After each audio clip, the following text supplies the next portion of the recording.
2వ అధ్యాయం 1వ వచనాన్ని చదువుదాం. సామెతల గ్రంథం దేవుని సన్నిధిలో దేవుని యొక్క వాక్యమును బట్టి బలపరచబడుతూ ఆశీర్వాదానికి పాత్రులుగా మార్చబడాలని ప్రభు పేరట మనం చేస్తా ఉన్నాను. హల్లెలూయా, హల్లెలూయా, హల్లెలూయా. సామెతల గ్రంథం 2వ అధ్యాయం 1వ వచనం 2వ వచనం. నా కుమారుడా, నీవు నా మాటను అంగీకరించి నా ఆజ్ఞలను నీ యొక్క దాచుకుని ఎడల జ్ఞానమునకు నీ చెవియొగ్గి హృదయపూర్వకముగా వివేచన అభ్యసించిన ఎడల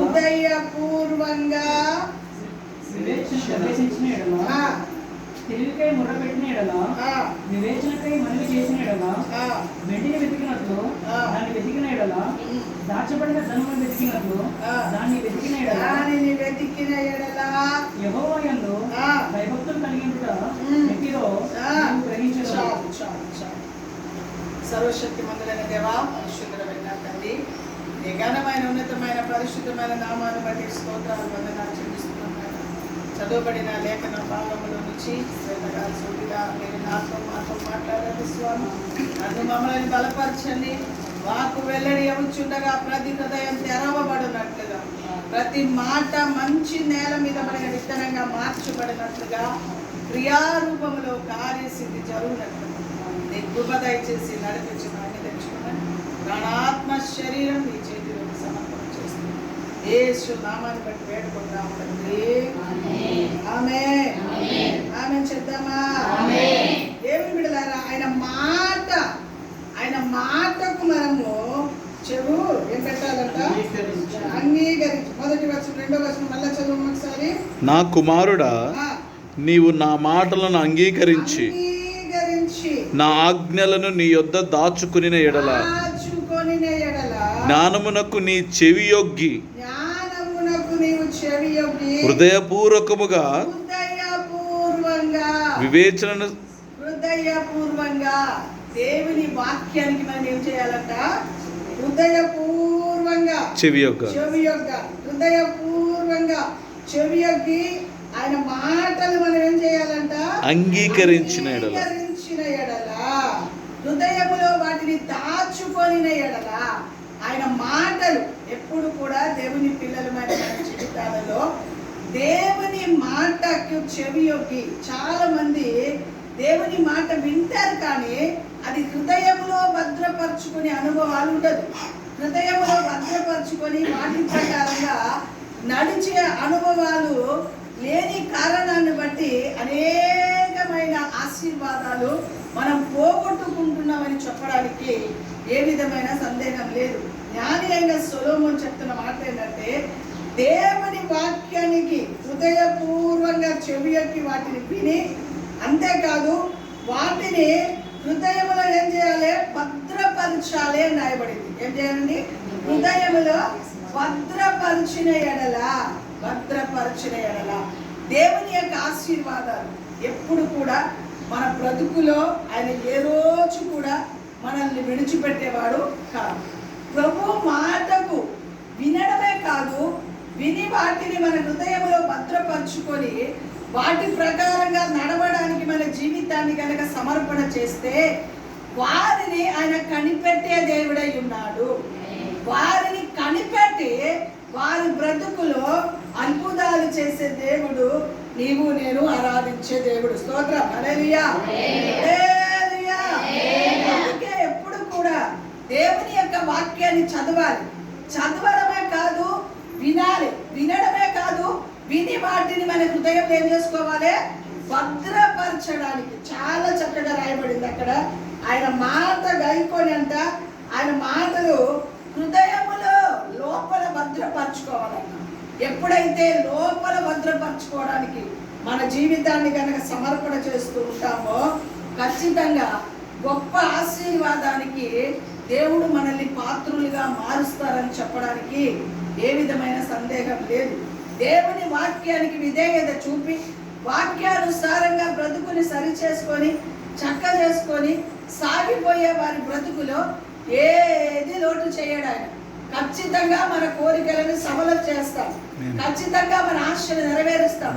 ఖచ్చితంగా మనం అనుకున్న వాటిలో జయమిస్తాడు. తలపెడుతున్న వాటిలో జయమిస్తాడు. మనం కోరుకోకపోయినా ఆయన కొరకు మనం బ్రతుకుతున్నాం గనక మన ఆశలన్నీ ఆయన నెరవేర్చును గాక. అందుకే చూడండి 101వ కీర్తన 6వ వచనం, 101వ కీర్తన 6వ వచనంలో ఒక చక్కటి మాట రాయబడినట్లుగా చూస్తున్నాం. దేవుడు నమ్మకస్తులైన వారి మీద ఏం చేస్తాడంటే దృష్టి పెడతాడు. 101వ కీర్తన 6వ వచనం, అదే తల్లి. నా యొద్ద ఎవరి యొద్ద? ఎవరు ఆయన యొద్ద నివాసం చేస్తున్నట్టు? వాక్యాన్ని విని, వాక్యానికి లోబడి, వాక్యం హృదయంలో భద్రపరుచుకున్న వారు ఆయన యందు నివసించడానికి ఆయన కోరుకుంటాడు. అందుకే అక్కడ చూడండి, నా యందు నివసించినట్లు దేశములో నమ్మకస్తులైన వారిని. అది ఎవరిని కనిపెడుతున్నాడు చెప్పండి? దేవుడు ఎవరిని కనిపెడుతున్నాడు? ఒకసారి ఆలోచించండి. దేవుడు కనిపెట్టేది ఆయన యొక్క నివసించడానికి. దేవుడు కూడా అబద్ధాలు చెప్పేవారు, మోసగాళ్ళు, ఊరు మీద తిరిగేవాళ్ళు, రోడ్ల మీద తిరిగేవాళ్ళు కాదు. ఆయన ఎదుట ఎవరు నమ్మకంగా ఉంటారో ఆయన యొక్క నివాసం చేసేటట్టుగా ఆయన కనిపెడుతున్నాడు. ఎంత చక్కటి మాట కదండి. ఆయన యొక్క నా యొక్క నివసించినట్లు, చదువుతల్లి ఆ మాట. నా యొక్క నివసించినట్లు దేశములో నమ్మకస్తులైన వారిని నేను కనిపెట్టుచున్నాను.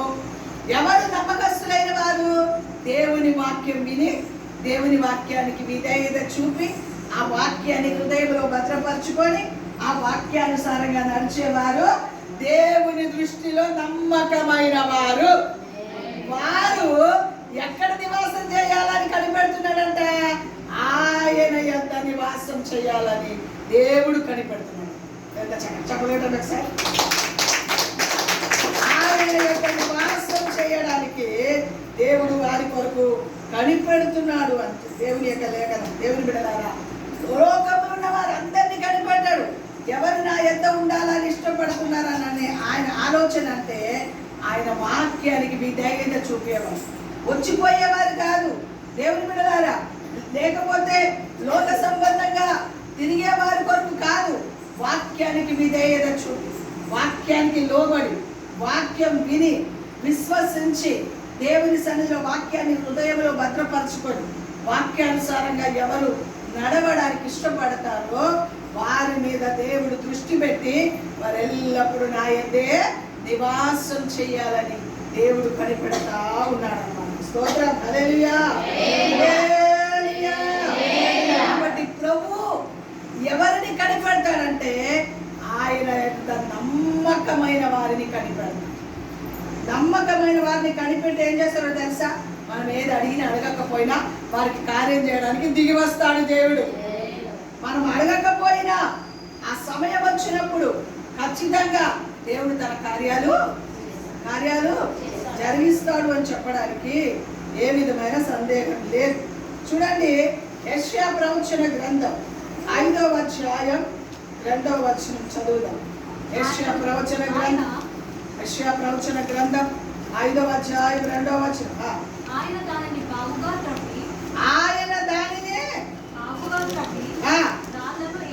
రాళ్ళను ఏరి నాటారు, బాగుగా తవ్వి. ఆయన వాటిని ఏం చేశాడంట? బాగుగా తవ్వి అంట ద్రాక్ష తీగలని దాటాడంట. రాళ్ళని ఎంత ఏం చేశారండి? రాళ్ళు, పనికిరాని రాళ్ళు, చెత్త చెదారం అన్ని ఇందులో నింపబడతా ఉంటది అన్నమాట. ఈ ద్రాక్ష చెట్టులో దేవుని బిడ్డలారా, నాటబడాలనుకున్న ఈ భూమిలో పనికిరానిదన్నీ కూడా ఏమవుతుందండి? వచ్చి దేవుని బిడ్డలారా, లోకంలో ఉన్నదంతా ఈరోజు విశ్వాస జీవితములలో ఏం కనబడుతుందంటే, దేవుడు నాటాలనుకున్న ద్రాక్ష చెట్టుని నాటడానికి ఆయన ఏం చేస్తున్నాడంటే వాటిని బాగుగా తవ్వుతూ ఉంటాడు. తవ్వి ఏం చేస్తాడంటే ఆ ద్రాక్ష చెట్టుని నాటడానికి ఆ పనికిరాని రాళ్ళంతా తీసేసి మెత్తని మట్టిగా చేస్తాడు. హృదయాన్ని ఏం చేస్తాడు దేవుడు? మెత్తగా చేస్తాడు. ఈ లోపల ఉన్న రాళ్ళు చెత్త చెదారం రాళ్ళు అన్ని తీసి పడేసి ద్రాక్ష చెట్టుని దాటడానికి ఆయన ఇష్టపడుతున్నాడు. చదవండి. దాని మధ్యను గురుజు ఒకటి వేయించి ద్రాక్ష తొట్టిని తొలిపించును. ద్రాక్ష పండ్లు ఫలింపవలెనని. అదే ఎందుకు నాటుతున్నాడు దేవుడు? ద్రాక్ష పండ్లు ఫలించవలనని ఎదురు చూస్తా ఉంటాడు ఆయన. మనం ఎక్కడ ఫలిస్తూ ఉంటాం? మనం మనకి ఎక్కడ ఫలింపండి? దేవుడేమో రాళ్ళన్నీ తీసేసి పనికిరాళ్ళన్నీ తీసేసి చెత్త చెదారం అంతా తీసేసి నాకు ఇష్టమైన రీతిలో నా సన్నిధిలో వారు ఉండాలని, ఆయన కొరకు వారు బ్రతకాలని, ఆయన సన్నిధిలో ఉండాలని, ఆయనకు ఫలమిచ్చే బిడ్డగా ఉండాలని దేవుడు చూస్తుంటే మనమేమో పనికిరాళ్ళన్నీ ఆయన ఏది పడేస్తున్నా కొలది పనికిరాళ్ళన్నీ నింపుకుంటూ ఉంటాం. మనం లోకములు ఉన్నదన్నీలోనికి వచ్చేస్తాడు, లేనిపోయినది అన్నిలోనికి వచ్చేస్తాడు. దేవుడేమో ఆయనకి ఇష్టమైన ద్రాక్ష చెట్టుగా నాటి ఆయనకు ఫలం ఇవ్వాలని ఈ చెట్టు కొరకు ఆశపడుతుంటే ఈ చెట్టు ఏం చేస్తుందో తెలుసా? లోక సంబంధమైన అంతా నింపుకొని ఫలించకుండా పనికిరాని జీవితాలు జీవిస్తూ ఉంటారు అన్నమాట. చదువుతాను. ఎవరి కొరకు ఫలించాలని చెప్పాలి. ఎవరి కొరకు ఫలించాలని? దేవుని కొరకు ఫలించాలని. ఎందుకు నమ్మకమైన వారిని చూస్తున్నారో తెలుసా? వీరు నాకు ఫలం ఇస్తారు అని నమ్మకమైన వారిని చూస్తూ ఉంటాడు. నా యందే వారి నివాసం చెయ్యాలి, నా కొరకే వారు బ్రతకాలి, నా సన్నిధిలోనే ఉండాలి, నాకు ఫలం ఇచ్చే బిడ్డగా చెప్పాలి. ఇప్పుడు చూడండి, ఒక చెట్టు నాటుతాం, అందులో నుంచి ఫలం మనం తినాలనే కదా దానికి ఎరువేసి, దానికి నీళ్లు పోసి, దాన్ని అన్ని రకాలుగా ఎప్పటికప్పుడు చూసి పోషించి, దానికి సంరక్షించి, దానికి ఎండ కావాల్సిన ఎండ, నీళ్ళు కావాలంటే నీళ్ళు, మట్టి కావాలంటే మట్టి, ఎరువు కావాలంటే ఎరువు అన్ని వేసినట్టు ఎందుకు? అందులో నుంచి ఒక పండు అయినా మనుషులైన మనమే అంత ఆలోచిస్తాం, మన దేవుడు ఇంకెంత ఆలోచిస్తాం చెప్పండి? మనుషులైన మనమే మనం నాటిన చెట్టు విషయంలో అంత ఫలం కావాలని ఆశపడుతుంటే దేవుడు ఇంకెంత ఆశపడతాడు చెప్పండి? మనం నాటిన చెట్టుకు పండు రాలేదనుకోండి, ఏం చేస్తాం మనం? వేస్ట్ చెట్టు మీకు ఎవరితో పడేసి ఇంకొక చెట్టుని మనల్ని తీసేస్తలేడు దేవుడు. ప్రేమమయుడు కనుక తీసేస్తలేడు. మనమైతే చెడవలే తీసేస్తాం. ఎందుకు? ఈ పనికిరాదు, దీని బదులు ఇంకో చెట్టుని నాటుదాంలేని ఆ మట్టి వేస్ట్, ఆ ఎరువు వేస్ట్, దీనికి అనవసరం ఈ స్థలం అని తీసి పడేస్తాం. కానీ మన దేవుడు ప్రేమామయుడు కనుక, కరుణామయుడు కనుక ఇంకా క్షమిస్తూ క్షమిస్తూ క్షమిస్తూ క్షమిస్తూ క్షమిస్తూ మనలో నుంచి పనికిరానిదంతా తీసి పడవేస్తూ ఉంటే మనం మళ్ళీ నింపుకుంటూ ఉంటాం. పనికిరానిదన్నీ ఇందులో నింపుకుంటే ఫలిస్తామా? మనము ఫలిస్తామా? ఎప్పుడు చూసినా కళ్ళు తెరుస్తాదే, కళ్ళు మూసినా అదే కనబడి. ఫలించడం ఎక్కడ ఉంటుంది? మన బ్రతుకులో ఫలించే అనుభవాలు ఉండదు. ఫలించే దేవుని బిడ్డలారా ఆశ కూడా ఉండదు అసలు ప్రజలకి. ఎందుకంటే పనికిరానిదన్నీ లోనికి వచ్చి ఉండిపోతుంది. దేవుడేమో నేను వీరిని నా ఎదుట నివాసం చేయడానికి వీరి మీదనే దృష్టి పెట్టానన్నాడు. కానీ ఆయన దృష్టి ఎందుకు పెడుతున్నాడో తెలుసా? మనం ఫలించాలని పెడుతున్నాం. కానీ మనం ఏం చేస్తున్నాం? ఫలించలేక చదువుతలే ఆ మాట కిందికి. ద్రాక్ష పండ్లు ఫలింపవలెనని ఎదురు చూస్తూ ఉన్నాడు. 10 సంవత్సరాలైనా ఎదురు చూస్తున్నాడు, 15 సంవత్సరాలైనా ఎదురు చూస్తున్నాడు, 20 సంవత్సరాలైనా ఎదురు చూస్తున్నాడు. ఇంకా ఒక ఫలం కూడా నాకు చెప్పండి, ఇంకొక ఫలం కూడా నాకు. ఒకసారి ఆలోచించండి, ఆయన ఎంత ఓపికతో ఎదురు చూస్తున్నాం మనలో నుంచి ఫలం రావాలని, మనలో నుంచి ఒక్క ఆత్మలైనా రక్షణ పొందాలని ఆయన ఎంత ఎదురు చూస్తాడో మన కోసం కదా. మనం మాత్రం ఆయనకు ఆయాసకరం, ఎప్పటికప్పుడు ఆయన చెత్త అంతా ఏరి పాడవేస్తూ ఉంటే మనం చెత్తనంతా నింపుకుంటూ ఆయన మన హృదయంలో ఉన్న పనికిరాని అంతా ఏరి పాడవేసి మంచి నేలగా చేస్తూ ఉంటే మనం మాత్రం చెత్తలంతా ఏం చేస్తుంటాం చెప్పాలి? నింపుకుంటూ ఉంటాం. చెత్తలన్నీ నింపుకుంటే ఫలం ఎందుకు వస్తుంది? మనలో నుంచి రాదు కదా. ఎందుకు వస్తుంది? ప్రభు ఏమో ఎప్పటికైనా ఒక ఫలం ఈ బిడ్డల ద్వారా నాకు వస్తాయేమో అని ఎదురు చూస్తా ఉన్నాడు. ఆయన కొరకు ద్రాక్ష ఫలం ఫలించుతారేమో అని ఎదురు చూస్తున్నాడు. చదువుతాను. కానీ ద్రాక్షలు కాయును. కావున కావున యెరూషలేము నివాసులారా, కావున యెరూషలేము నివాసులారా, యూదా వారలారా, నా ద్రాక్ష తోట విషయము నాకు న్యాయము తీర్చవలెనని అది న్యాయము తీర్చవలనని వేడుకొనుచున్నాను. చూసారండి, ఈ బిడ్డల కొరకు నాకు న్యాయం చేయాలి. నేను ఇంతగానో కాపాడుతున్నా వీళ్ళని, ఇంతగా నా కొరకు ఫలించాలని ఆశపడుతున్నాను. ఇంతగానో మీరు నా కొరకు ద్రాక్ష పండు ఇస్తారేమో అని చెప్పి వీళ్ళ మీద దృష్టి పెట్టి వీళ్ళని కనిపెట్టి ఏ పూట కా పూట వీళ్ళకి నీళ్లు పోసి ఎరువునిచ్చి వీళ్ళలో నింపబడుతున్న చెత్త చెదారం రాళ్ళు అన్ని ఏరి పాడవేసి వీళ్ళు నా కొరకు ఫలిస్తారేమో అని ఎదురు చూస్తున్నారయ్యా. కానీ ఇప్పటికీ నా కొరకు ఫలిస్తలేరయ్యా. వీరి విషయమై నాకు న్యాయము. చూసారండి, దేవుడిని వేడుకుంటున్నారు. ఏం చేస్తున్నారండి? న్యాయము, నా కొరకు న్యాయము, వీరి కొరకు న్యాయము తీర్చయ్యా. చూసారండి, దేవుడు మన విషయమై ఎంత జాగ్రత్త తీసుకుంటారో ఒకసారి ఆలోచించి. ఆయన నమ్మకమైన వారిని ఎన్నుకుంటా ఉంటారు. ఎన్నుకొని ఎప్పటికప్పుడు ఆ చెట్టు నాటే చెట్టు. దేవుని బిడ్డలారా, ఈ చెట్టుని ఎవరు నాటారండి? మనల్ని ఎవరు నాటారు? ఈరోజు ఈ భూమి మీద ఎవరు ఉంచారు మనల్ని? ఎంతో మంది, లోకంలో ఉన్న ఎంతో మంది మనకంటే శ్రేష్ఠులైన వారు లోకాన్ని దాటి వెళ్ళిపోయారు. అయ్యగారు అయితే చిత్రంగా ఎంత భయంకరమైన పరిస్థితి అడుగు పెట్టాడో. రాత్రి నిద్ర లేకుండా చీకటి తలని పట్టుకొని లాగి భయంకరంగా మరణానికి వెళ్ళవలసిన వ్యక్తిని దేవుడు ఏం చేశాడండి? కాపాడాడు.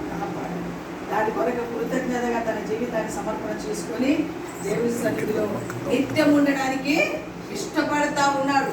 దేవుని కొరకు బ్రతకాలని ఇష్టపడతా ఉన్నాడు. దేవుడు కోరుకునేది కూడా అదే.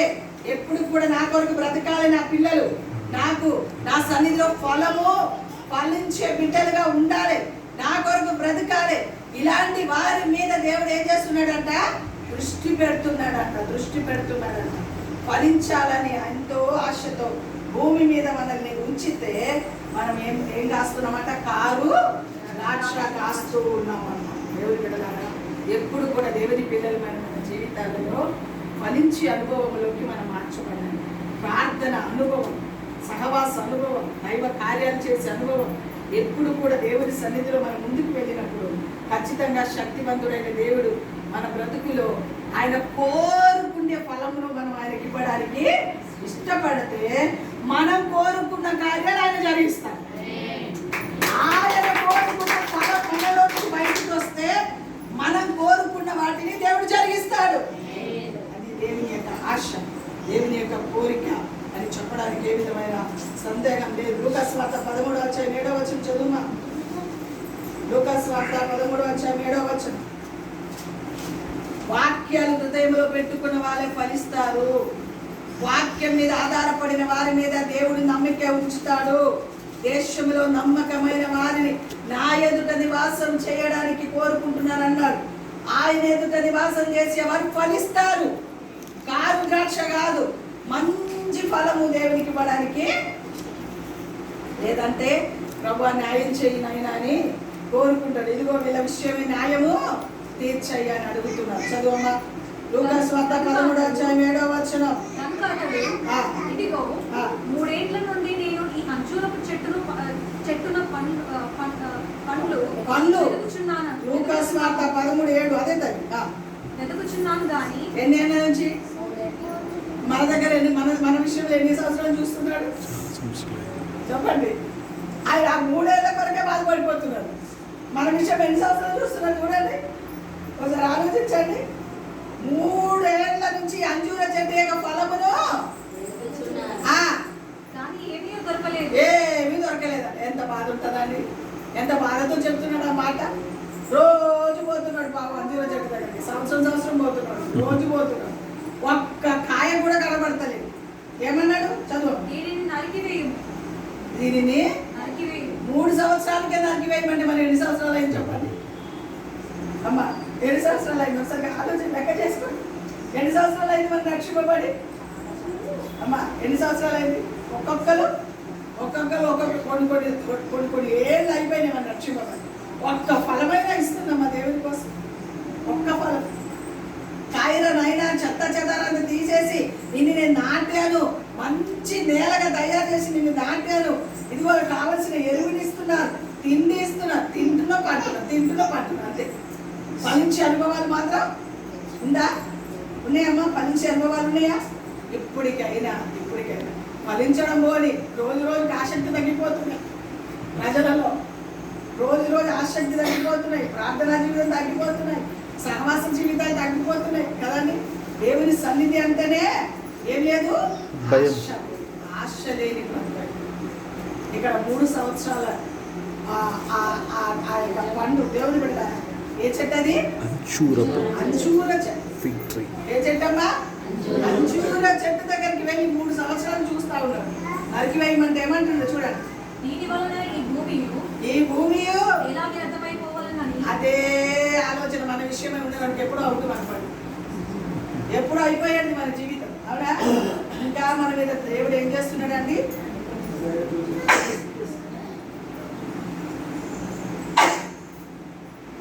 చాలి ఏం చూపిస్తున్నాడు? ఇంకా ఫలిస్తున్నాడు. అప్పుడు ఏమంటారు? చదువు.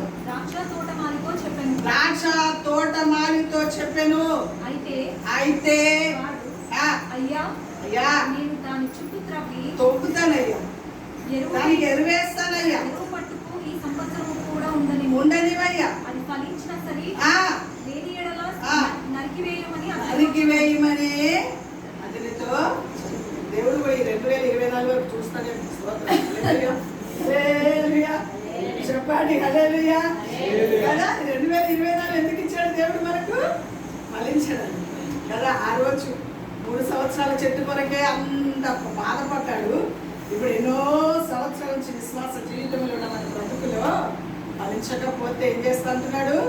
అయ్యా ఈ 1 సంవత్సరం చూస్తానయ్యా, మనల్ని కూడా ఈ 2024 చూస్తాడు కదా. ఆ విజయవాడలో వచ్చిన పరిస్థితి మనకు వస్తే ఎలా ఉంటుందో మన బ్రతుకు. అలా ఒకటి జ్వరాలకే దగ్గలకే కింద మీద పడిపోయి ఉక్కిరి అయిపోయి, అమ్మో దేవుడొద్దు, సంఘమొద్దు, ప్రార్థనొద్దు, సహవాసం బాడీపేస్ అయిపోతుంది, పన్ను నొప్పి వచ్చేస్తుంది, కాలు నొప్పి వచ్చేస్తుంది, నడుము నొప్పి వచ్చేస్తుంది, పడక నుంచి లేవలేకపోతున్నాను అమ్మో అన్న పరిస్థితిలోకి ముక్కుకుంటూ ఒక్కరి తర్వాత ఒకరు వెంబడిస్తూ ఉండేది. ఎంత వైరస్ కదని కనబడుతుంది అసలు ఏమన్నది? అది ఏమన్నా మనిషి దృష్టికి కనబడుతుందా? కానీ లోపల ఎంత తినేస్తుంది అది అంటే, లోపల ఉన్న పార్ట్స్ అన్ని వీక్ చేసి పడేస్తుంది. ఎక్కడికక్కడికి కదా. బలవంతానికి లేచి తిరగడం, బలం తెచ్చుకొని మరి తిరగడం తప్ప ఏం లేదు కదా. దేవుడు అందుకే దేవుడు అంటాడు, ఈ 1 సంవత్సరం చూస్తాను. తోటమాలి అంటాడు, అయ్యా ఈ 1 సంవత్సరం చూస్తానయ్యా, దాని చుట్టూ నేను తవ్వుతాను, దానికి ఎరువు చేస్తానయ్యా. ఈ సంవత్సరం ఫలిస్తే సరే అయ్యా, తర్వాత నువ్వు చేసినట్టుగా నువ్వు చెప్పినట్టే చేస్తానయ్యా. స్తోత్రం. హల్లెలూయా. దేవుడు మన మీద ఎందుకు నమ్మకం పెట్టాడంటే, నా పిల్లలు ఒక్క పదమైనా నాకు, ఒక్క ఆత్మనైనా నా కొరకు, చెప్పండి ఒక్క ఆత్మనైనా నా కోసము, ఒక్క ఆత్మ పోయి మనమే లేవలేకపోతున్నాం. ఒక ఆత్మ దేవుడుగా మనమే లేవలేకపోతున్నాం అనే స్థితిలో ఉన్నాం కదా. మనం ఆలోచన ఒక్కొక్కరిని కదిలిస్తే, ఒక్కొక్కరిని ఏమా బాగున్నావా అని అడగడానికి కూడా అవకాశము లేని పరిస్థితిలో ఉన్నాం ఇప్పుడు కదా. బాబు యేసుబాబు కూడా బాగాలేదట, ఫుల్ పాపం. అసలు పొద్దున ఫోను చేసేసి నోరు మాట కూడా వస్తలేదు, ఒడుకుండు. అవన్నీ వ్యాపారం పెట్టడానికి అన్ని రుక్కున్నారు, చేస్తున్నారు. ఇంకా ఏం చేయలేని పరిస్థితి. ఆయన బాధపడ్డ వీళ్ళేం చేస్తారు పాపం. ఇంక ఇద్దరు ఏం చేయలేమని చెప్పి బాబు అయిపోయి అదే చెప్తారు, హాస్పిటల్ తీసుకెళ్ళాలేమ్మా, బాగలేని పరిస్థితి. చలి వచ్చిందంటే చాలు, ఇక అంతే. రాత్రి చలి వచ్చిందంటే ఇంకా అది బాగా ఎంత పెద్ద బలవంతులైనా పర్వాలేదు, వాళ్ళని పడగొట్టేస్తున్నారు. ఎంత బలమైన కదండి, ఎంత బలం. అందుకే అంటారు, బలం ఎక్కడ దొరుకుతుంది? బలం నాది అని ఒక్క మారు పలికాడు. అంతే, బలం నాది అని ఒక్క మారు వినపడింది. రెండో మార్లు బలం ఎవరిది? దేవుడే ఇవ్వాలి బలం. దేవుడు ఇవ్వకపోతే ఒక్క అడుగు కూడా మనం వేయలేమమ్మా, వేయలేము, అస్సలకి వేయలేము. భయంకరమైన పరిస్థితి. అందుకే దేవుడి సన్నిధిలో దేవుడు అడుగుతున్నామంట, ఫలం ఇస్తున్నారా మీరు?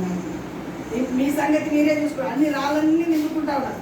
ప్రభు ఏమో ఏరి పడేస్తా కూర్చుంటే మనమేమో లోక సంబంధమైన రాళ్ళన్నీ కూడా నింపుకుంటూ పనికిరాని బ్రతుకులకు వెళ్ళిపోతున్నాం. కానీ దేవుడు ఆశపడే ఒక్క ఫలం కూడా మనలో నుంచి ప్రభు మన మీద నమ్మకం ఎందుకు ఉంచాడంటే, నా యొద్దే వాళ్ళు నివాసం చేయాలని ఎందుకు కోరుకుంటున్నారంటే, కనీసం మీరైనా ఒక ఫలం నాకు ఇస్తారేమో ఆశ వాంఛ.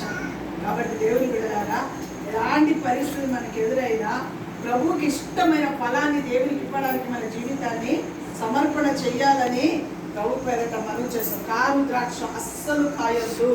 ప్రభు దృష్టికి చివరి వరకు అంగీకారమైన బిడ్డలుగా విశ్వాస బ్రతుకులో ఎన్నైనా రాని, ఏమైనా రాని, ఊపిరి ఎక్కడ పోవాలి? దేవుని సన్నిధిలోనే. చెప్పాలి ఊపిరి ఎక్కడ పోవాలి? దేవుని సన్నిధిలోనే ఊపిరి పోవాలి అనే తీర్మానంతో, సమర్పణతో చివరి శ్వాస వరకు ప్రభు సన్నిధిలో పోరాడుదురుగాక. అట్టి అనుభవంలోకి మనం మార్చబడదురుగాక. ఏప్రిల్కి రాసిన పత్రిక 9వ అధ్యాయం 28. ఏప్రిల్కి రాసిన పత్రిక 9వ అధ్యాయం 28వ వచనం చదువుమా. ఏప్రిల్కి రాసిన పత్రిక 9వ అధ్యాయం 28వ వచనం. అలాగుననే క్రీస్తు కూడా అనేకుల పాపములను భరించుటకు ఒక్కసారే అర్పింపబడి తన కొరకు కనిపెట్టుకొని. ఎవరి కొరకు కనిపెట్టుకున్నాడు? చెప్పాలి అనేకరి క్రీస్తు కూడా, అలాగనే క్రీస్తు కూడా అనేకరి యొక్క పాపముల కొరకై ఒక్కసారే అర్పింపబడి తన కొరకు కనిపెట్టుకొని. ఎవరి కొరకు కనిపెట్టుకున్నాడు? చెప్పండి, ఎవరి కొరకు కనిపెట్టాడు? తండ్రి కొరకు కనిపెట్టుకున్నాడు. మనం కూడా ఎవరి కొరకు కనిపెట్టాలి? ఎలాంటి పరిస్థితి ఎదురైనా ఎవరి కొరకు కనిపెట్టాలి? ప్రతి సమయం, ప్రతి కార్యం కొరకు, ప్రతి సమస్య కొరకు, ప్రతి బాధ కొరకు, ప్రతి పరిస్థితుల ప్రభావాలు ఎన్ని వచ్చినా ఆయన బాధపడి క్రీస్తు దేవుని సన్నిధిలో కనిపెట్టినట్టుగా మనము కూడా దేవుని కొరకే కనిపెట్టుదురుగాక. చదువు. వారి రక్షణ, తన కొరకు కనిపెట్టుకొని ఉండువారి రక్షణ నిమిత్తము పాపము లేకుండా రెండవసారి ప్రత్యక్షమవుతాడు. 23వ వచనం చదువుమా. పరలోకమందున్న వాటిని పోలిన వస్తువులు ఇంటి బలుల వలన శుద్ధి చేయబడవలసి ఉండెను గాని పరలోక సంబంధమైనవి వీటికంటే శ్రేష్టమైన బలుల వలన. పరలోక సంబంధమైనది వీటికంటే శ్రేష్టమైన బలుల వలన శుద్ధి చేయబడవలసి ఉండెను. దేవుని బిడ్డ, పరలోక సంబంధమైనది వీటికంటే ఏంటది? శ్రేష్టమైనది. లోక సంబంధమైన బలులన్నిటికంటే పరలోక సంబంధమైనది ఏంటి? మనకు శ్రేష్టమైనది కనుక ఆ శ్రేష్టమైన వాటి కొరకే మనం ఏమవ్వాలి? కనిపెడుతూ ముందుకు వెళ్ళడానికి ప్రయాస పడుదురుగాక. శ్రేష్టమైనది పరలోకమే. అందుకే భూమి మీద ఎన్ని రకాలైన పరిస్థితులు మనకు కలిగిన మన రక్షణని కాపాడుకొనొచ్చు. క్రీస్తు ఏ విధంగా దేవుని సన్నిధిలో కనిపెట్టుకొని సాగిపోయి అనేకమైన బాధలు అనుభవిస్తూ, శ్రమలు అనుభవిస్తూ, రకరకాల పరిస్థితులు అనుభవిస్తూ దేవుని కొరకు అనగా తండ్రి కొరకు, అనగా తండ్రి రాజ్యం కొరకు కనిపెట్టుకొని సాగిపోయినట్టుగా మనము కూడా పరలోకం వరకు కనిపెట్టుకొని సాగిపోవుదురుగాక. అట్టి అనుభవములోకి మనం మార్చబడదురుగాక. మత్తయి సువార్త 24వ అధ్యాయం 50వ వచనం చదువుదాం. మత్తయి సువార్త 24వ అధ్యాయం 50వ వచనం. ఆ దాసుడు కనిపెట్టని దినములోను అనుకోనని గడియలోను 24:50. మత్తయి సువార్త 24:50. ఆ దాసుడు కనిపెట్టని దినములోను అనుకోనని గడియలోను యజమానుడు వస్తాడు. దాసుడు కనిపెట్టకుండా. అందుకే ఎప్పుడు ప్రతిరోజు ఎవరి కొరకు కనిపెట్టాలి? ఏ రాజు కొరకు కనిపెట్టాలి? ఎవరి కొరకు ఫలించాలి? ఎందుకు ఆయన యొద్ద నివసించినట్లుగా దేశంలో నమ్మకమైన వారి మీద ఆయన దృష్టి పెట్టాడు కనుక ఆయన కొరకే మనం కనిపెట్టుదురుగాక. ఆయన రాజ్యం కొరకు పొందురుగాక. ఆ దాసుడు కనిపెట్టని గడియలలో ఏమవుతాడంట? చెప్పండి, చదవమ్మా. ఆ దాసుడు ఆ. కనిపెట్టని దినములోను కనిపెట్టని దినములు అన్ని పనులు చేసుకుంటూ మన ఇష్టానుసారంగా తిరుగుతూ లోకం వైపు చూస్తూ చెత్త చెదారాన్ని నింపుకుంటూ ఫలించకపోయినా ఏం పర్వాలేదులే అనుకుంటా చూడు, ఆ గడియలు వచ్చేస్తాను. స్తోత్రం, హల్లెలూయా, హల్లెలూయా. ప్రభువు ఏది పాడేస్తా ఉంటారు రాళ్ళు రప్పలని. మనం ఏం చేస్తాం చెప్పండి? అన్నీ నింపుకుంటూ కూర్చుంటాం. ఫలించడం అయినా అంటే ఆహా నా వల్ల కాదు ఫలించడం, నువ్వేమన్నా చేసుకో, ఏమన్నా చేసుకుంటే దేవుని రాజ్యం లేదు. అందుకే అక్కడ రాజ్యం దేవుని బిడ్డ నరికి వేస్తా అన్నాడు. నరికి వేస్తాడా? 3 సంవత్సరానికే వద్దురాయన ఆయన ఒక్క ఫలం కూడా లేదు తీసేయి అంటాడు. తోటమాలి ఏమంటాడు? వాని నరికించి వేషధారులతో కూడా ఆ. వానికి పాలు నియమించును. చూశారండి, అక్కడ ఏడుపును పళ్ళు కొరుకుంటాయో. చూసారా ఎంత భయంకరమైన తీర్పు. అందుకే అన్నాడు యెషయా గ్రంథంలో వీరికి న్యాయం తీర్చుమో అని ప్రార్థన చేశాడు. అర్థమైందా? యెషయా గ్రంథంలో ఏమని ప్రార్థన చేశారు? అయ్యా వీళ్ళని నేను మంచిగా తయారు చేశాను, లోపల ఉన్న చెడు చెత్త చెదారం పనికిరాని పాపాలను తీసేశాను, రాళ్ళు రప్పలని ఏర్పడేశాను, మంచి నేల మీద వీళ్ళని నాట్యాను, దాన్ని ఫలించమంటే కారు ద్రాక్ష ఫలిస్తుందయ్యా. ఏం చేయాలయ్యా వీరి కొరకు? చూశాను నా వల్ల కాదయ్యా, వీరికి న్యాయం తీర్చయ్యా అని అన్నాడు యెషయా గ్రంథం. ఇక్కడ న్యాయం తీరుస్తున్నాడు. మత్తయి సువార్తలో చదువుతాలి, ఆ మాట ఎంత చక్కగా ఉంది చూడు. ఆ దాసుడు ఆ. కనిపెట్టని దినములోను ఆ. అనుకొనని గడియలోను ఆయన యజమానుడు వచ్చి వానిని నరికించి వేషధారులతో కూడా వానికి వేషధారులతో పాలు నియమిస్తారంట. జాగ్రత్తమ్మా, ఫలించని వారికి వేషధారులతో పాలుని ఇన్ని సంవత్సరాలు జీవితాలని వేస్ట్. అర్థమవుతుందా? కనీసం ఒక్క పండు అయినా దేవునికి ఇవ్వదు. ఒక్క పండు అయినా, ఒక్క వ్యక్తి, ఒక్క ఆత్మ అయ్యా, ఒక్క ఆత్మనే తీసుకొచ్చానయ్యా ఇదిగో అని చెప్పి దేవుని దగ్గర చెప్పుకోవడానికి మనకు అవకాశము చెప్పాలి. ఒక్క ఆత్మని దేవుని దగ్గర తెచ్చానని అవకాశము ఉండాలి. వేషధారులతో వారికి పాలు నియమించును. అక్కడ ఏముంటది? ఏడుపును పళ్ళు కొరుకుటయో. చూసారా? ఏడుపు పళ్ళు కొరుకుట. చూసారా? అదే ఉన్న రోజుల్లో నేను ప్రార్థన చేసి ఇంత దేవుని వాక్యానికి లోబడి ఇంత ఫలించి దేవునికి కావలసిన సంతోషాన్ని మన ద్వారా కలగచేసి దేవుని సన్నిధిలో మనం ముందుకు వెళ్తే ఎంత ఆశీర్వాదం. ఆయన రాజ్యంలోకి మనం వెళ్ళడానికి దేవుడు సహాయము చేస్తాడు. ఆయనలో ఉండడానికి దేవుడు మనకు సహాయము చేస్తాడు. అందుకే యోహాను సువార్త 15వ అధ్యాయం 5-6 వచనాలు చూడండి, ముగించేస్తాం. యోహాను సువార్త 15వ అధ్యాయం 5-6 వచనం. ద్రాక్షావల్లిని నేను తీగలు మీరు ఎవడు నా యందు నిలిచి ఉంటారో నేను ఎవని యందు నిలిచి ఉందును వాడు బహుగా ఫలించు. చూసారండి అమ్మా, ఎందుకు కనిపెట్టాడు దేవుడు మనల్ని అంటే ఆయన యందు నిలిచి ఉండడానికి. ఆయన మనలో నిలిచి ఉంటే, మనం ఆయనలో నిలిచి ఉంటే బహుగా ఫలించడానికి దేవుడు సహాయము. పనికి రాని చెత్త చెదారాన్ని ఏది పాడేశాడు దేవుడు. మళ్ళీ ఏవి లోక సంబంధమైనది, ఆచార సంబంధమైనది, దేవునికి ఆయాసకరమైనది, దేవునికి ఇష్టం లేనిది, పనికి రానిది ఏది లోపలికి రానివ్వకూడదు. వచ్చిందో నువ్వు ఫలించలేవు, వచ్చిందో నువ్వు దేవుళ్ళు నిలబడలేవు, వచ్చిందో నీవు దేవుని కార్యాలు చేయలేవు. దేవుడు నచ్చినట్టుగా, దేవుడు మెచ్చినట్టుగా నువ్వు నడవలేవు. నడవకపోతే ఎక్కడికి పోతాము? నరికి అగ్నిలో వేషధారులతో పాలు పంపులు పంపేటట్టుగా పంపిస్తాడు. మనము కనిపెట్టని దినములలో యజమానుడు రాబోతున్నాడు, అనుకోని గడియలో ఆయన రాబోతున్నాడు. ఆ సమయంలో దేవునికి ఫలమిచ్చే బిడ్డలుగా మనం కనబడితే, ఆయనలో మనం ఆయనలో కనబడితే ఆయన రాజ్యంలో చేర్చబడగల కృప దేవుడు మనకు అనుగ్రహించును కాక. అట్టి ఆశీర్వాదం మనకు అనుగ్రహించును కాక. దేవుడు మనకిచ్చే గొప్ప ఆశీర్వాదం అంటే తెలుసు. ఈ లోక సంబంధమైన ఐశ్వర్యాలు ఆశీర్వాదాలు కాదు, పరలోకం వెళ్ళడమే గొప్ప ఆశీర్వాదం. దేవుని రాజ్యంలో చేర్చబడమే గొప్ప ఆశీర్వాదం. ఆ ఆశీర్వాదం కొరకు భూమి మీద ఉన్న దినములలో ఆయనలో మనం ఉండాలి, మనం ఆయనలో ఉండాలి. ఆయన ద్రాక్షావళి, మనం ఏమై ఉన్నాం? తీగలు తీగలు తీగలు. ఎవరు ఆయనతో అండగట్టబడిన వారంటే ఆయన వాక్యాన్ని హృదయంలో భద్రపరుచుకొని వాక్యానుసారంగా నడిచేవారు, ఆయనలో అంటగట్టబడిన వారు.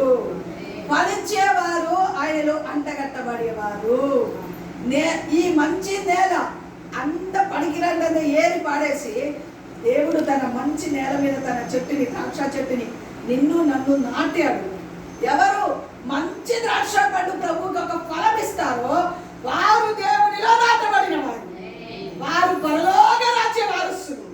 వారు దేవుని కొరకు, దేవుని వేషధారులతో వారికి పాలు పంపు లేకుండా పరలోక రాజ్యంలోకి వెళ్ళగల కృప దేవుడు మనకు ఇస్తాడు. లేకపోతే వేశ్యరాలతో పాలు పంపులు ఇస్తారంట. అక్కడ పళ్ళు కొరుకుటయు ఏడుపును, అక్కడ ఏముంటదంట? పళ్ళు కొరుకుట ఏడుపు, నిరంతరం ఏడుస్తూనే ఉండాలి. ఇక్కడ ఏడుసేది, అక్కడ ఏడుసేది. ఎలా చెప్పండి? ఇక్కడ ఏడుస్తున్నాం కదా, ఏమైనా పరిస్థితి బాగుందా మనకు? దేవుని నమ్ముకున్నప్పటి నుంచి ఇప్పటి వరకు ఏమన్నా సంతోషాలు మనకు? వాళ్ళు తింటే వీళ్ళు తింటే ఆ బాధ ఈ బాధ ఆ బాధ తట్టుకోలేని భయంకరమైన పరిస్థితి కూడా దేవుని వాక్యం పట్టుకొని దేవుని కొరకు బ్రతకగల కృపనిచ్చాడు కనుక ఇక్కడ ఏడ్చే అక్కడ ఏడ్చే ఏం లాభం? కనీసం ఇక్కడ ఏడ్చినందుకు అక్కడ దేవుని రాజ్యంలోకి వెళ్తే సంతోషం, ఆనందం దేవుడు మనకు అనుగ్రహిస్తాడు. అందుకే ఇక్కడ ఫలించాలి. అందుకే దేవునితో అంటగట్టబడి అనుభవం కలిగి ఉండాలి. అందుకే చెత్త చెదారం పనికిరాండేది లోనికి రాకుండా దేవునిలో ఫలించే అనుభవాలు మనము కలిగి ఉండాలి. అందుకే దేవుడు మనల్ని చూస్తున్నాడు. నా యొద్ద నివాసం చేయడానికి దేశంలో నమ్మకమైన వారి కొరకు నేను చూస్తున్నాను. ఎవరు నమ్మకమైన వారు? దేవుని వాక్యం హృదయంలో భద్రపరచుకొని దేవునిలో సాగిపోయేవారు నమ్మకమైన వారు, ఫలించేవారు నమ్మకమైన వారు. దేవుని సన్నిధిలో దేవుని బిడ్డలారా ఎప్పటికప్పుడు ఈ నేలలో పనికిరాని చెత్త ఏది పడకుండా రానియకుండా లోక సంబంధమైనది ఏది లోకంలో మనం ఉండాలి, కానీ లోకం మనలోనికి రావద్దు. చూడండి, ఉప్పు సముద్రంలో చేప దేవుని బిడ్డలారా, వాటిని మనం శుభ్రం చేయడానికి ఏమైనా ఉప్పు అంటుకుంటుందండి? ఉప్పు అంటుకుంటుందా? చాలా మంది అంటారు ఏమని తెలుసా, అమ్మా లోకంలో ఉంటున్నాం కదా. ఈ మాట అంటే నాకు చాలా కోపం వస్తుంది. ఎంత కోపం వస్తుందంటే అంత వాళ్ళతో వెళ్ళకపోతే ఎవరితో వెళ్తావు నువ్వు? నేను ఎవరితో వెళ్ళడానికి పిలిచాడు దేవుడు, నువ్వు ఎవరితో వెళ్తున్నావు చెప్పు? నీ చుట్టాలతో వెళ్ళడానికి పిలిచాడా నేను దేవుడు? వెళ్ళాలి. వాళ్ళ ఆచారంలో వాళ్ళ పద్ధతులు అమ్మ వాళ్ళదేది మనం అంటించుకోకూడదు. ఏ ఆచారాలు వద్దు మనకు. అన్ని పాతి పెట్టాం. ఎక్కడ పాతి పెట్టాం? చెప్పండి. అన్నింటి కొరకు చనిపోయాం మనం కదా, అన్నింటికి చనిపోయాం. ఒక ఆయన అన్నాడు, బాప్తిజం ఇచ్చేటప్పుడు ఇది చేయి మాత్రం ముంచదు. బాప్తిజం ఇచ్చేటప్పుడు అంతా ఉంచండి, కానీ ఇప్పుడు చేయి మాత్రము ఉంచొద్దు. ఏందయ్యా ఏమంటున్నావు నువ్వు అంటే, అవును ఈ చేతితో ఒకరి చంపేసి వచ్చి ఈ చేతికి బాప్తిజము ఇస్తాడన్నాడంట. ఎంత బాగుంటుంది. అలాగే మన క్రైస్తవ జీవితాలు కూడా ఎలా ఉందంటే అంతటికి బాప్తిజం ఇచ్చారు, కానీ ఆచారానికి పద్ధతులకు లోక సంబంధమైన వాటికి బాప్తిజము ఇచ్చారా? చెప్పండి, ఇచ్చారా? పెళ్ళిళ్ళు వస్తే ఆచారాలు ముందే అన్ని ముందు మనకే. పెళ్ళిళ్ళు వచ్చిందనుకోండి, పిల్లల పెళ్ళిళ్ళు మొదలయ్యిందనుకో, ఆచారాలు పద్ధతులు ఏమమ్మా ఇది ఎందుకమ్మంటే మా చుట్టాలతో వెళ్ళాలి కదమ్మా, లోకములో ఉన్నాం కదమ్మా. నేను లోకములో ఉండడానికి పిలవలేదు, లోకములో నుండి ప్రత్యేకింపచేసి ప్రభువు దగ్గరికి తీసుకొని వెళ్ళడానికి పిలిచాడు ఆయన. కాబట్టి మనం లోకస్తులం కాము. మన రాజ్యం ఏంది? మన రాజ్యం ఏంది? ఆ రాజ్యంలో ప్రవేశించడానికి ఈ లోక ఆచారాలన్నీ బాప్తిసం దొడ్డిలో పాతి పెట్టేశాం కదా. బాప్తిసం తీసుకున్నాడు, అన్ని పాతి పెట్టేశాం. ఎక్కడ పాతి పెట్టాం మనం చెప్పండి? బాప్తిసం దొడ్డిలో పాతి పెట్టాం. ఇంకా ఆచారాలు ఎక్కడ మనకు? ఇంకా ఆకు ఒక్క ఎక్కడ? ఇంకా ఆకు ఎక్కడ చెప్పండి? పెళ్ళి వస్తే ఆకు ఒక్క ఇవ్వకుండా పెళ్లి కాదు. ఏమి ఇవ్వాలి? ఆకు. వచ్చిన వాళ్ళకి ఆకు ఒక్క అట్టిపండు చేతులు పెట్టకపోతే పెళ్లి కాదు. అది ఎవరి ఆచారం చెప్పండి? ఎవరి ఆచారం చెప్పండి? ఈ ఇంట్లో అలాంటి జరగదు. అబ్రహ్మయ్య మీ చేతుల్లో చేయాలంటే మా చేతులు జరగదు, ఇలాంటివి జరగదు. ఏసు రక్తమే జయం, దేవునికే మహిమ కలుగును కాక కదా. ఇవన్నీ జరగద్దు. ఇవన్నీ ఆచారాలు మనలో ఉండకూడదు. పరిశుద్ధ నామములో పరిశుద్ధ వివాహాలు ఎంత చక్కగా జరిగితే అంత ఆశీర్వాదం మనకు. లోకములు ఏది మనలోనికి రాకుండా. అందుకే ఏది పడేసాను అన్నాడు కదా. దేవుడు ఏమన్నాడు? అన్ని ఏది పడేసిన అంటే అన్ని మళ్ళీ నేను మళ్ళీ అదంతా అందుకు లోపలికి, అవన్నీ లోపలికి రావడానికి వీలు లేదు. మనం చేయవలసింది మంచి ద్రాక్ష పండు దేవునికి, మంచి పండు దేవునికి, మంచి ఒక్కొక్క ఆత్మలు ఒక్కొక్కరిని దేవుని కొరకు చెప్పాలి, సంపాదించాలి. ఎందుకంటే పరలోక రాజ్యం మనది కనుక ఆ రాజ్య వారసులుగా దేవుడి సన్నిధికి వెళ్ళాలి. మన జీవితాలను ఏం చేయాలి? మేము సమర్పణ చెయ్యదురుగాక. అందుకే మీరు నాలోను నా మాట చెప్పండి. నేను ద్రాక్షావళిని, మీరు ఎవడు నా యందు నిలిచి ఉంటారు. ఎవరి యందు నిలిచి ఉండాలి? చుట్టాల యందు కాదు, లోకమందు కాదు, ఆచారమందు కాదు, పనికిరాని వాటి అంత కాదు, దేవుని యందు నిలిచి ఉండడు కాక. ఎవరు దేవుని యందు నిలిచి ఉండడానికి ఇష్టపడతారు? ఏం చేస్తాడు దేవుడు? చెప్పమ్మా. వాడు బాబుగా అంటే ఇప్పుడు మనం ఫలించకపోతే దేవుని యందు ఉన్నట్టా లేనట్ట? చెప్పండి. దేవుడు యందు ఉన్నట్టా లేనట్ట? ఫలభరిత లేదు అంటే దేవుని యందు లేనట్టే కదా. అవునా కదా? నాకు వేరుగా ఉండి మీరు ఏమి చేయలేరు. అనుకుంటారు కొంతమంది. దేవుడు దగ్గర పోకపోతే ఏమంది, ఈ గుడికి పోకపోతే ఏమంది, దేవుడి సన్నిధికి వెళ్ళకపోతే. ఆయనలో లేనుకుండా ఏమి సాధించాలన్నా ఏమి సాధించాలి. ఆయనలో ఉంటే మనకు అన్నీ ఉంటుంది. ఆయనలో లేకపోతే అన్నీ ఉన్నాయి. ఆయనలో లేకపోతే అన్నీ జీరో. ఎంత హీరోలైనా మనకు జీరోలే, ఏ మాత్రం పనికిరాదు. దేవునిలో ఉన్న వారి ఫలభరితమైన బ్రతుకులోకి మార్చబడతారు. వారు దేవుని రాజ్యంలోకి వెళ్తారు. లేదు అంటే అదిగో పళ్ళు కొరుకుట, ఏడుపు అక్కడ ఉంటుంది. మనం కూడా అందరితో పాటు అక్కడికే. అందుకే ప్రత్యేకింపబడిన అనుభవాలు మనము చెప్పాలి. ఏ అనుభవం కలిగి ఉండాలి? ప్రత్యేకింపబడిన అనుభవాలు మనమందరం కలిగి ఉండడానికి మన జీవితాలని సమర్పణ చెయ్యదురు కాక. దైవ కార్యాలు మన బ్రతుకులో జరిగించబడుదురు కాక. దేవుని మాటకు చెవియొగ్గి విని విశ్వసించి హృదయంలో భద్రపరుచుకొని వాటి ప్రకారంగా నడిస్తే వారి మీద దృష్టి పెడతాడు. వారు దేవుని యందు నివాసం చేసేటట్టుగా చేస్తాడు. అలాంటి వారు ఫలించాలని, ఫలభరితం కలిగిన బిడ్డలుగా ఉండాలని, దేవుని కొరకు వారు బ్రతకాలని, దైవరాజ్యంలో చేర్చబడాలని, ఆయనలో అంతగట్టబడిన వారు ఫలిస్తారని దేవుని యొక్క లేఖనము తేటగా మనతో మాట్లాడుతుంది. కనుక ఆయన కొరకు బ్రతికే వారి బ్రతుకులు ఏది ఆయన కొరత చేసేవాడు, ఆయన సన్నిధిలో సాగిపోయే వారికి ఏది నష్టపరిచేవాడు కాదు, ఏ ఆశీర్వాదాలు దొంగిలించేవారు కాదు. అన్ని విషయంలో ఈ ఇంటిలో ఆయన కొరకు బిడ్డలు బ్రతుకుతూ దేవుడిచ్చే ఆశీర్వాదములకు పాత్రులుగా ప్రతి ఒక్కరూ మార్చబడదురు కాక. దేవుని రాజ్యంలో చేర్చబడే బిడ్డలుగా మార్చబడదురు కాక. దేవుని కొరకు బ్రతికే బిడ్డలుగా మార్చబడదురు కాక. ఇట్టి మాటలు మన వెనుకలో దేవుడు ఆశీర్వదించి